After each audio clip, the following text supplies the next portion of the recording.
안녕하세요. NCS 활용 가이드 홍선혜입니다. 치열한 취업 시장에서 조금이라도 합격률을 높이기 위해서 가능한 한 많은 기업에 지원서를 내는 일, 어떻게 보면 당연한 일이겠죠. 이번 하반기 공채에서 한 명의 취업 준비생이 평균 20곳이 넘는 기업에 지원서를 낸 것도 이런 같은 맥락에서 살펴볼 수 있을 겁니다. 그런데 진짜 문제는요, 바로 묻지마 지원에 있습니다.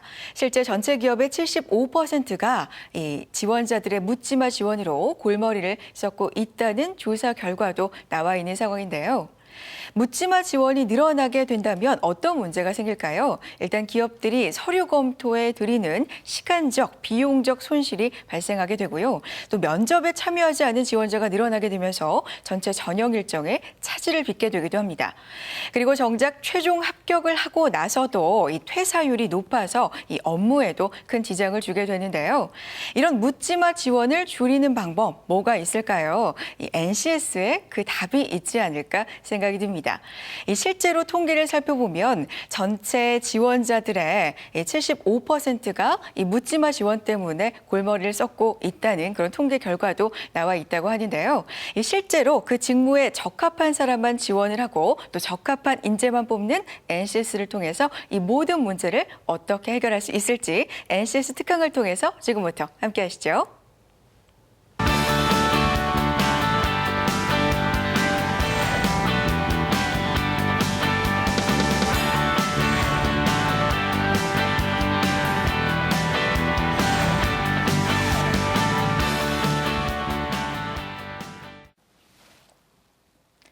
안녕하십니까. NCS 특강 제10강 NCS 제도 정착을 위한 과제에 대해서 설명드리도록 하겠습니다. 저는 한국산업인력공단 NCS 센터 김진실입니다. 설명드리기 앞서 언론 기사를 한번 살펴보도록 하겠습니다. 김표준 씨는 이제 가명이죠. 김표준 씨는 가수가 되고 싶지만 뭘 어떻게 준비해야 할지 잘 모른다. 사설 학원을 여러 군데 다녔지만 잘 배우고 있는 건지 확신이 안 선다. 이런 김 씨를 위해 내노라 하는 최고의 가수들이 모였다. 호흡과 발성부터 표현력까지 가수라면 갖추어야 할 기본적인 능력에 대한 가이드라인을 만들었다.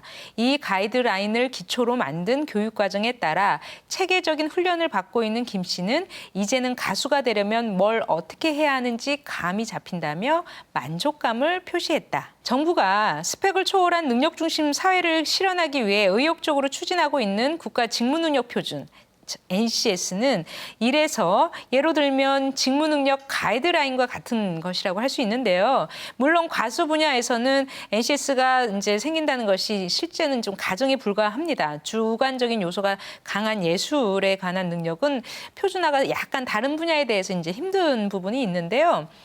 하지만 이제 그와 대부분의 직종에서는 이와 같은 표준화가 가능합니다. 정부는 실제 우리 이제 정부라는 것은 고용노동부와 교육부 그리고 한국산업인력공단, 직업능력개발 등과 같이 범부처 차원에서 현재 이제 NCS 개발을 지난 2년 동안 완성을 했고 지금은 활용 확산에 지금 박차를 가하고 있는데요. 대부분의 전문가들께서는 NCS의 필요성에 대해서는 이견은 없습니다. 하지만 실제 활용 확산을 하다 보니까 많은 이제 충원을 지금 해주고 있는데요. 실제 이제 이를 추진하는 데 있어서 몇 가지 이제 문제점이 이제 지적되고 있습니다. 이 부분은 앞으로 계속적으로 해결해야 할 과제라고 생각을 합니다. 특히 가장 첫 번째로 이제 지적되는 부분은 지난 2년 동안 전 분야에 거쳐서 단시간에 이제 개발을 했기 때문에 NCS는 이제 교육훈련 능력 개발을 하는 데 있어서 기본이 돼 있는 만큼 이제 설익은 개발은 아주 금물이다라고 하면서 이런 부분에 대해서 지적이 있습니다. 좀 시간을 갖고 이제 여유 있게 추진하라는 부분인데요. 이 부분은 지금 실질적으로 피드백할 수 있는 보완 개발 피드백 시스템을 지금 마련 중에 있습니다. 그래서 상시적으로 지금 의견을 수렴을 해서 지속적으로 NCS 개발이 될 수 있도록 그리고 기존에 개발된 부분을 좀 더 보완할 수 있도록 지금 하고 있습니다. 언론 기사는 이제까지 살펴보았고요. 오늘은 이제 구체적으로 NCS가 기존에는 이제 2년 동안 만들었는데 이 부분이 상시적으로 보완될 수 있는 피드백 시스템에 대해서 말씀을 드리겠고 그리고 기술력 갖춘 이 민간 기업들이 적극적으로 참여를 해서 NCS도 보강되고 또 NCS를 활용해서 민간 기업의 생산성도 보강되고 하는 둘 다 이제 시너지 효과를 가진 윈윈할 수 있도록 이렇게 하는 게 더 좋을 것 같고요. 그리고 이제 신직업 자격, 신자격. 자격이라는 것은 우리나라가 이제 그 NCS는 하나의 기준이에요. 근데 NCS를 통해서 만든 신자격을 통해서 교육훈련의 질 관리를 할 수 있도록 하는 부분인데 이 부분도 이제 구축을 해야 된다고 생각을 합니다. 그리고 NQF는 지난 시간에 설명을 드렸는데요. NQF도 동시에 감안을 하면서 이제 만들어 가야 되는 부분이고요. 임금 체계 개편 역시 연계 작업이 필요하다는 것입니다. 지속적인 상시적 시스템, 상시적 피드백 시스템 구축. 그러니까 NCS는 개발이 됐단 말이죠. 근데 이게 개발하고 끝. 이제 우리 NCS 다 개발했으니까 끝이 아니라는 겁니다. 절대 아니죠. NCS 현재 857개 분류 체계 중에 797개가 개발됐고요. 그리고 하나의 NCS당 10개의 능력 단위라는 걸 개발을 합니다. 구체적으로 우리나라의 능력 단위는 8,250개가 있는데 외국을 보시면 뭐 호주 같은 경우는 한 18,000여 개의 능력 단위로 우리나라 이제 80-90%의 그 나라의 80-90%의 직업인의 그 능력을 이제 그 제시를 하고 있고요. 영국 같은 경우는 한 26,000개에서 한 28,000개 이쪽에서 왔다 갔다 합니다. 그 우리나라는 8,250개. 그러니까 선진국에 비해서 우리나라 능력 단위 개수가 굉장히 적어요. 그 뜻은 무엇이냐면 우리 능력 단위가 좀 러프하게 나왔습니다. 보다 정교화되고 보다 세분화될 필요가 있다는 거죠. 근데 많은 분들이 NCS 개발됐으니까 이제 더 이상 개발 뭐 필요 없네 이렇게 생각을 하시는 게 절대 아니라는 겁니다. 앞으로 그 개발된 NCS가 계속적으로 활용 가치가 더 커지기 위해서는 상시적으로 보완할 필요가 있다는 거죠. 네, 그렇다고 해서 지난번 개발된 게 뭐 잘못 개발됐으니까 개발하는 거 아니야 이렇게 생각하는 그건 아니고 더더욱 활용 확산이 되기 위해서는 정교화될 필요가 있다는 것입니다. 1차적인 목표 수량의 NCS 개발을 완료했으나 그간 확인된 문제점을 보완하고 업데이트 및 미개발된 영역에 대해서 추가적인 개발 계획을 계속 이제 수립해서 개발을 해야 된다는 겁니다. 선진국 사례 보면 영국 같은 경우도 이 개정 주기가 3년이라는 거예요. 그렇다고 해서 전체 개발된 것을 일괄적으로 뭐 다 보완하는 건 아니고요. 기술 변화가 굉장히 빠른 부분이 있습니다. 그런 부분은 그때그때 IT 분야 같은 경우는 이 보완 속도를 좀 빨리 해야 될 부분이고요. 그리고 여러분들이 헷갈리는 게 직무 분석과 이 NCS 능력, 컴피턴시에 대한 부분 좀 차이가 있습니다. 직무 분석은 실제 그 직무 일하는 부분에 대한 부분이기 때문에 보다 더 빠르게 이제 변화돼야 되겠지만 능력, 그 일을 하는데 그 능력은 그렇게 빠르게 변화될 필요는 없습니다만은 그럼에도 불구하고 이것을 활용하기 위해서는 이 능력 단위의 크기를 좀 일관화시킨다든지 그렇게 할 필요가 있다는 겁니다. 그리고 이제 호주 같은 경우도 역시 이제 3년 주기로 환경 변화에 따라서 이제 그 개정을 하고 있습니다. 우리나라도 역시 지금 앞으로 이것을 보완 개발을 하기 위해서 피드백 시스템을 마련을 했는데요. 그동안 사실 2013년, 2014년 2년에 걸쳐서 많은 분들이 참여해서 NCS를 개발을 했습니다. 몇 명 참여했는지 한번 볼까요? NCS가 이제 797개가 개발됐는데요. 2013년에는 우리가 이제 NCS 개발 체계가 워킹 그룹이라는 걸 만들어요. 그 안에 NCS 개발진이 있고 그다음에 그 심의위원, 워킹 그룹 심의위원이 있습니다. 이 개발진은 산업 현장 전문가 7명, 교육 전문가 3명, 그다음에 자격 전문가 1명, 7대 3대 1 법칙으로 NCS 세 분류 하나당 그렇게 그 풀을 만들고요. 그 워킹그룹 심의위원, NCS가 제대로 잘 개발되고 있는지 없는지를 심의할 수 있는 이런 분들은 이제 소분류 기준으로 현장 전문가 5명, 교육 전문가 3명, 그다음에 자격 전문가 1명 이렇게 구축을 합니다. 그래서 현재까지 몇 명이에요? 총 5만여 명이 지금 참여해서 개발을 했습니다. 그리고 향후에도 계속적으로 교육과 훈련, 채용 등의 NCS를 활용하는 과정에서 의견들이 나옵니다. 이 부분은 어떻고 이 부분은 조금 새로운 것을 또 추가해야 되고 이 부분은 약하니까 뭐 중복됐으니까 뭐 빼야 되고 어떤 부분이 개발되지 않았으니까 이 부분은 추가해야 되고 이런 의견들이 있어요. 이런 의견을 계속적으로 수렴하고 산업계 주도로 더 보완 개발될 수 있도록 그렇게 할 필요가 있는 거죠. 그래서 저희들이 이제 보안 중장기 계획을 지금 마련을 했는데요. 국정과제 선정 이후에 개발된 NCS 보안 이제 16년 내년부터 18년, 그러니까 18년 동안 기존에 개발된 부분을 계속적으로 보완할 수 있도록 지금 저희들이 하고 있습니다. 계획을 세우고 있습니다. 2016년도에는 13년에 개발된 240개를 중심으로 보완을 하지만 그럼에도 불구하고 현재 지금 우선적으로 산업 현장 의견을 받은 그 필요성, 빨리 보완을 할 필요가 있는 것 중심으로 먼저 보완을 할 계획입니다. 보완 절차는요. 일단 의견을 들어요. 이 개발된 NCS가 과연 뭐 어떠하냐라고. 그러니까 우리가 개발 과정에서도 파일럿 테스트를 합니다. 파일럿 테스트를 50개 기업을 통해서 파일럿 테스트를 함에도 불구하고 막상 개발돼서 나온 그 NCS를 갖고 활용단에서 이제 다시 한번 의견을 묻는 거죠. 실제 산업계, 기업이나 산업별 협회, 그다음에 훈련기관, 학교 등에 대해서 의견을 수렴하고 이렇게 나온 의견을 갖고 ISC, 그러니까 산업을 대표할 수 있는 인더스트리 스킬 카운슬이라는 산업별 인적자원 개발 위원회 등 산업계의 타당성을 검토를 합니다.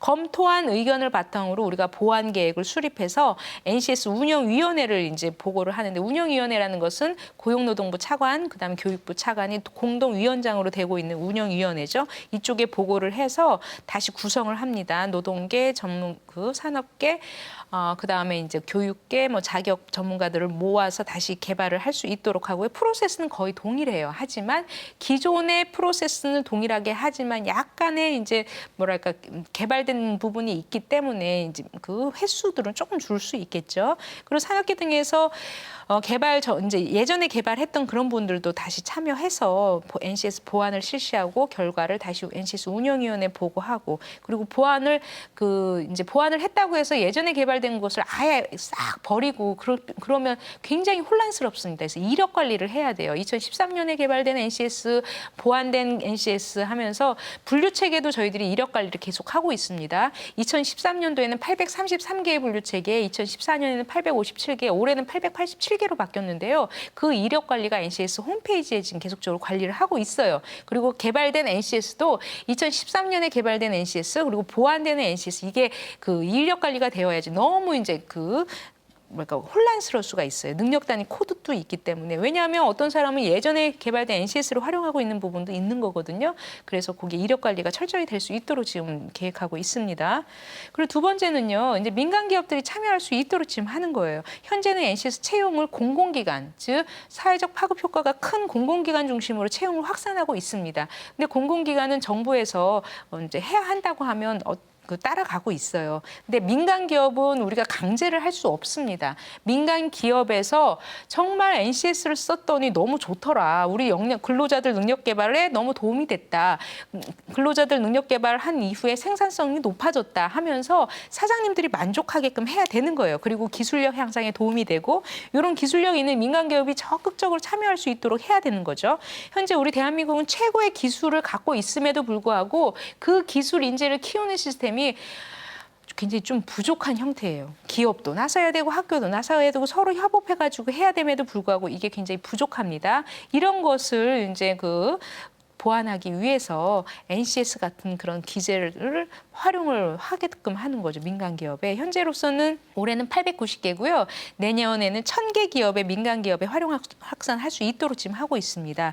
ISC, 즉 산업별 인적자원 개발 협의체는 총 한 11개 산업별 인적자원 개발 협의체 중심으로 510개 기업을 지금 확산을 하고 있고요.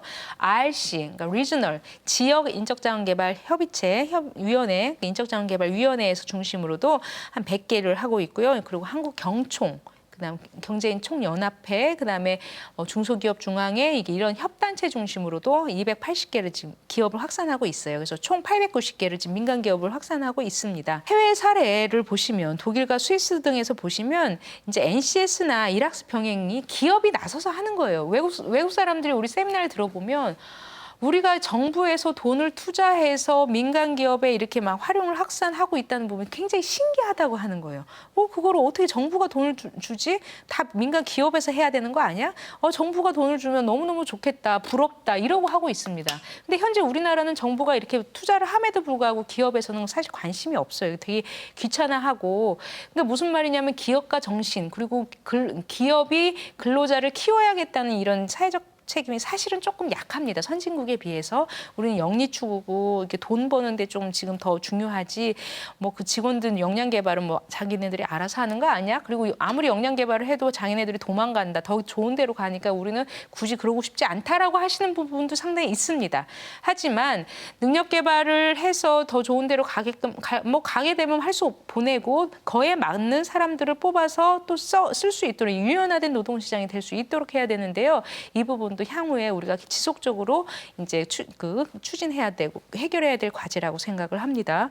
그리고 이제 대기업 같은 경우는 NCS의 타겟팅, 타겟 고객은 중소 중견기업입니다만은 대기업이 참여를 하면 이게 활용 확산이나 홍보 효과는 굉장히 좋다는 거죠. 즉 대기업의 협력업체들이 굉장히 많습니다. 대기업 중심으로 먼저 NCS 이게 굉장히 좋고 활용할 필요가 있다. 국가에서 만든 직무 능력 체계를 통해서 너희들의 능력 개발 체계나 직무 역량 체계를 만들어 놓으면 좋더라. 이런 쪽으로 한다면 협력업체 그리고 중소 중견기업의 활용 확산은 굉장히 빠를 수 있다고 생각을 합니다. 다음은 이제 NCS 기반 신자격 이제 제도인데요. 그동안 국가기술 자격, 기능사, 산업기사, 기사, 기술사 이 국가기술 자격 역시 NCS 기반으로 지금 내용이 바뀌고 있어요. 출제 기준도 바뀌고 있죠. 시험 문제도 바뀌고 있습니다. 평가 방법도 바뀌어요. 평가 방법이 어떻게 바뀌는지 기억나시나요?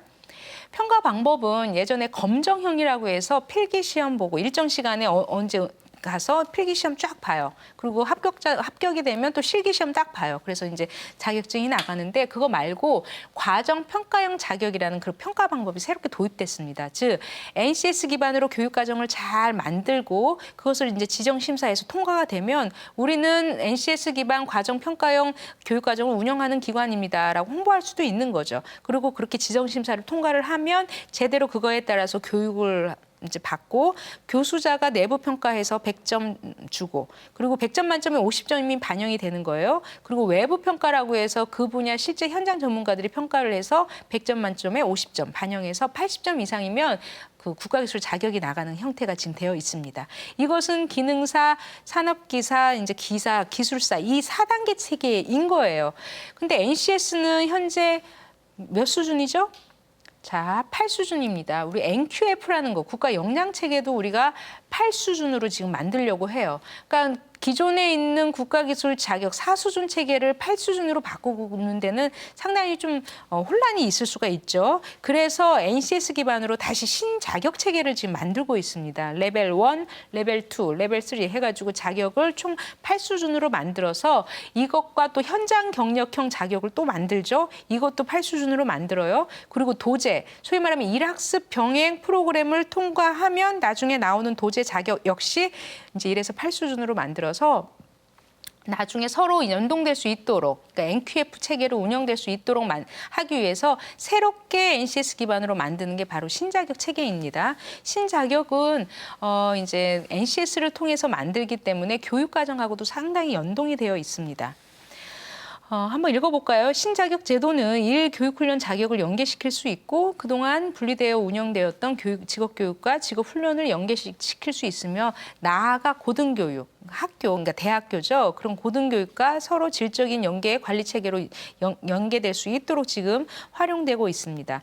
또한 이 신자격은 나중에 국제적으로 통용될 수 있을 정도로 지난 시간에 혹시 기억나시나요? 우리나라 인재가 글로벌로 이제 활용되고 우리나라 이제 자격을 갖고 있고 아무리 좋은 학력이 있어도 외국에서는 이게 먹히지가 않는다는 거예요. 통용이 안 된다는 거예요. 그래서 국제적으로 이 사람이 어느 정도 능력이 있구나를 제대로 인정할 수 있는 기준으로서 그 NCS라는 거 그리고 NCS를 통한 신자격이라는 것을 만들어서 이 사람이 능력이 우리 NCS의 5수준이고 레벨 5의 지금 신자격이다. 인정해 주시오라고 하면서 공식적으로 이제 상호 인정할 수 있도록 만드는 거죠. 그래서 이 제도는 고등교육의 국제적 통용성이나 교육 기준 등으로도 활용될 수 있다는 겁니다. 그리고 질적인 관리 기제. 이게 무슨 뜻이냐면 우리나라는 교육의 질 관리가 굉장히 조금 부족했어요. 즉 교수님들이 교육하고 우리 학생들이 그거 수업 받고 시험 보면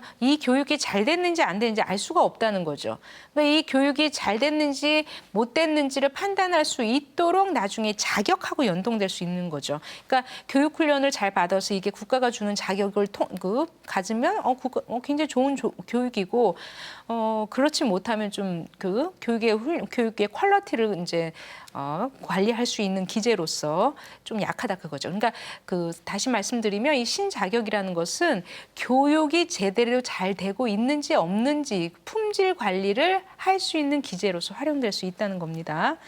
이와 같이 신자격은 해당 자격 종목에서 필요한 능력 단위를 필수인지 아니면 선택인지 구분을 해서 미리 공표를 합니다. 그럼 교육기관에서는 교육과정을 짤 때 이제 신자격을 참고 기준으로 놓는 거죠. 그래서 반드시 이 분야 교육에서는 꼭 필요한 필수 능력 단위 저거구나. 그러니까 신자격을 보고 그 필수 능력 단위를 반영을 해서 교육과정을 짜면 굉장히 도움이 된다는 겁니다. 그리고 그 시간이 또 이제 제시가 되어 있어요. 레벨 2 자격을 받기 위해서는 최소 학습 시간을 한 600시간으로 해야 된다. 레벨 3는 600시간, 레벨 4, 5는 800시간으로서 학습 시간을 지켜야 된다는 거죠. 우리가 1학점 같은 경우는 대학에서 한 15시간 이렇게 되는데요. 이것도 계산을 해서 요 시간을 최소 학습 시간을 이제 갖추고 나면 나중에 자격으로 연동될 수 있도록 지금 만드는 겁니다.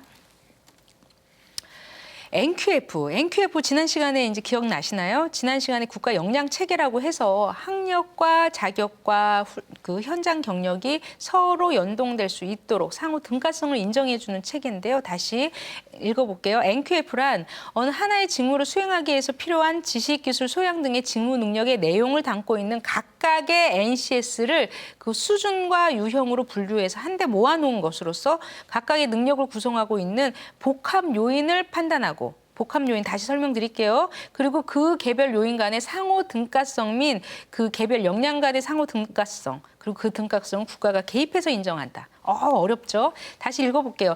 복합 요인이라는 것은 그 사람이 학력 이수, 이 사람이 몇 년 교육을 받았는지, 1년 교육을 받았는지 아니면 4년 교육을 받았는지 그리고 꼭 그 정규 교육과정 아니더라도 난 학원에서 배웠는지 아니면 세미나도 가서 듣고 아니면 사이버로도 교육 듣고 이런 형식적인 교육 아니면 무형식적인 교육, 이제 그걸 훈련이라고 합니다. 훈련 이수 시간 그리고 경력, 나는 학력도 없고 경력도 없고 실질적인 난 일만 했어. 그럼 경력 그리고 자기 스스로 학습하는 그 자기 학습 이런 그것을 통해서 자신의 능력을 키울 수 있는 거죠. 그러니까 직무 능력을 구성하는 요인들 이런 게 다양한 게 있는데 그동안 우리나라는 이 학력만 인정을 해서 문제라는 거예요. 그래서 학벌 중심 사회인데 이런 학벌 중심 그러니까 학벌만 인정하지 않고 다양한 이런 요인들을 인정을 하겠다 이겁니다. 그래서 이를 명시적으로 공식적으로 국가가 이제 인정을 해주는 거죠. 학력은 보통 학위증이라고 해서 졸업증, 성적 증명서 이런 거로 표현을 하는 거고요.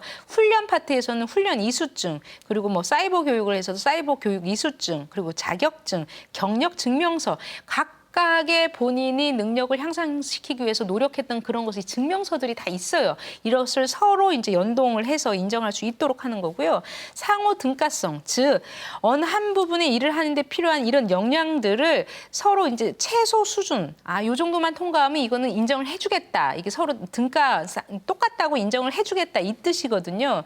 예를 들어서 선박 용접 직무다. 용접 전공의 특성화고등학교를 졸업해도 인정을 해주고 일반 고등학교를 1년 수업 다 받다가 내가 1년 용접 직업훈련을 받아도 인정을 하겠다. 그리고 나는 중졸이에요. 중졸을 받고 그냥 자격증을 따도 인정을 해주겠다. 아니면 6개월짜리 직업훈련을 받고 자격증을 따도 인정해주겠다. 뭐 이런 쪽으로 나는 자격증을 갖고 경력을 한 것도 인정을 해주겠다. 서로 그 정도 능력을 있으면 다 인정을 해주겠다는 거예요. 근데 그 능력을 평가할 수 있는 기준이 뭐다? NCS라는 겁니다. 용접 분야의 NCS를 통해서 이제 각각의 다양한 커리어, 다양한 그 사람의 히스토리를 갖고 그 정도 어느 정도의 능력이 되면 서로 인정해주겠다는 게 NQF예요. 앞으로 NQF를 위해서는 지난 시간에 이제 수직적 연계, 그러니까 고등학교에서 전문대학에서 대학 이런 거 수직적 연계도 하고 수평적 연계 이것도 이제 필요하다고 했지 않습니까? 그래서 현재적 이제 근데 국가 전체 차원에서 이거를 하기에는 너무 이제 어려운 거예요. 그래서 산업별로 기계는 기계 분야, 소프트웨어는 소프트웨어 분야, 무슨 금융이면 금융 분야 이렇게 산업별로 역량 체계를 구축해서 그 산업 안에서 인정할 수 있도록 이것부터 먼저 가자 이거입니다. 그래서 산업별 역량 체계 구축. 그리고 이제 기계 분야 했고 뭐 금융 분야 이게 다 이제 각각의 IQF가 형성이 됐으면 이거를 서로 연동을 시키는 거예요. 산업 간 역량 등가성을 인정해서 또 연결을 하고 그리고 가장 중요한 것은요. 우리가 교육 분야에서 아무리 이걸 인정해달라고 하더라도 기업에서 인정하지 않으면 이게 좀 어려움이 있어요. 그러니까 채용할 때 그리고 그 사람의 능력을 제대로 인정해서 보상할 때 임금 체계 이런 거를 이 노동시장, 이 기업에서 인정을 해줘야 이게 서로 이제 그 능력 중심 사회가 되는 거죠. 아무리 내가 능력이 있어도 뭐 임금이 저쪽 애들 그러니까 학력 있는 애보다 내가 덜 받고 내가 사회적으로 대우도 덜 받고 하면 이게 워킹이 되는 게 아니에요. 거기에 상응하는 보수도 주고 거기에 상응하는 대우도 줄 수 있도록 사회적 대우가 될 수 있도록 해야 되는 게 사실은 진정한 능력 중심 사회 아닙니까? 그래서 기업의 인사관리 이런 채용이나 보수 이런 데도 적용할 수 있도록 해야 되는 거예요. 그리고 평가 전문가. 왜냐하면 각각 학력 분야, 무슨 분야, 경력 분야, 자격 분야, 현장 뭐 이제 경험 분야, 무형식 분야 이런 것을 동등하게 인정을 하려면 진짜 객관적으로 이 사람의 능력이 어느 정도라고 해서 스킬을 제대로 어세스먼트 할 수 있는 여러분들 이밸류에이션 뭐 하고 어세스먼트가 무슨 차이가 있는지 아시나요? 이밸류에이션은 그다음 밸류, 그러니까 가치를 이제 평가하는 이런 부분이고요. 어세스먼트는 그 과정을 일일이 다 그 과정 관리를 해서 평가를 하는 겁니다. 결국은 어세스먼트라는 것도 결국 이밸류에이션이긴 하지만 어세스먼트는 그 일련의 과정을 굉장히 중요시합니다. 그래서 스킬 어세서 그것을 평가를 할 수 있는 사람을 양성을 할 필요가 있다는 거예요. 그리고 이 부분이 잘 되기 위해서는 법적인 그런 제도적인 장치가 필요하다고 하는 겁니다. 능력과 학력이 동등하게 인정받는 국가 역량 체계의 법적 근거를 마련할 필요가 있다는 거죠. 즉 능력과 학력이 동등화되는 법률, 동등화 인정하는 법률 이런 거를 제정할 필요가 있어요. 그러니까 해당 부처마다 초관 법령 규칙에서 각각의 응시 자격 이런 게 다 학력으로 되어 있어요. 꼭 대졸 뭐 아니면 고졸 이런 응시 자격들을 풀자 그거죠. 응시 자격 또는 이에 해당하는 뭐 자격증 이 있는 사람, 이에 해당하는 현장 경력이 있는 사람 이런 식으로 기준들을 다양하게 해야 이게 진정한 능력 중심 사회가 되는 거거든요. 그런 쪽으로 이제 법, 제도, 그다음에 관리 기구가 필요할 것 같습니다. 그러니까 이 정규 학력, 직업 훈련, 국가 자격, 현장 경력 이것도 서로 비록 이게 양이 다르더라도 서로 인정할 수 있도록 하는 그런 인정을 해서 이 사람을 제대로 대우받을 수 있도록 만드는 게 국가 역량 체계인 거죠. 그리고 마지막은 이제 임금 체계인데요. 지금 노사정 대타협이 거의 18년 만에 지금 되어 있다, 합의를 했다고 하는데 해결해야 할 부분은 상당히 많이 있습니다. 그동안 연공급 중심으로 되어 있는데 그 부분을 제대로 사람을 평가해서 그 사람의 직무, 그 일을 잘 할 수 있는지 없는지를 평가해서 보상할 수 있는 임금 체계까지 연동을 해야 된다는 거죠. 근데 어느 교수님이 그러시더라고요. 직무급 이 임금 체계만 다 바뀌면 된다고 생각을 했는데 그게 아니라 가장 핵심적인 것은 그동안 사람 중심의 관리를 직무 중심의 관리할 수 있는 이런 문화의 개편, 그다음에 그 사람의 능력을 제대로 판단할 수 있는 기준, 이게 필요하다. 이것이 완성되면 지금 이제 임금 체계로도 조금만 변경하면 충분히 제대로 인정받을 수 있는 임금 체계가 된다. 이런 얘기도 하는데요. 이게 지금 이제 뭐 NCS라는 걸 통해서 기존의 사람 중심의 관리를 직무 중심으로 바꾸고 제대로 그 사람의 능력을 평가할 수 있도록 평가 기준으로서 NCS가 역할을 하니까 임금 체계 개편도 어느 정도 많이 도움이 될 수 있다고 생각합니다. 자, 오늘까지 1강부터 10강 굉장히 오랜 시간 달려왔는데요. 1강은 우리가 NCS 총론에 대해서 설명드렸고 그다음에 직업기초 능력도 배웠고요. 교육훈련에서 어떻게 쓰는지, 자격에서 어떻게 쓰는지, 그리고 기업에서 어떻게 쓰는지, 그리고 능력중심 채용에 대해서 1시간 또 따로 알아봤고 해외 사례는 어떻게 되는지, 또 NQF, 그리고 현재 우리가 풀어나가야 될 문제 이런 걸 이제 살펴보았습니다. 그동안 이제 학습하시느라 고생 많으셨는데요. 이 부분이 끝나는 게 아니에요. 지속적으로 이 NCS에 대해서 학문적으로도 계속 이제 그 발전될 수 있도록 여러분들 연구 많이 해주시고 궁금하신 사항은 우리 NCS 홈페이지 있죠. www.ncs.go.kr 거기에 Q&A 센터에 문의하시기 바랍니다. 시청해 주셔서 감사합니다.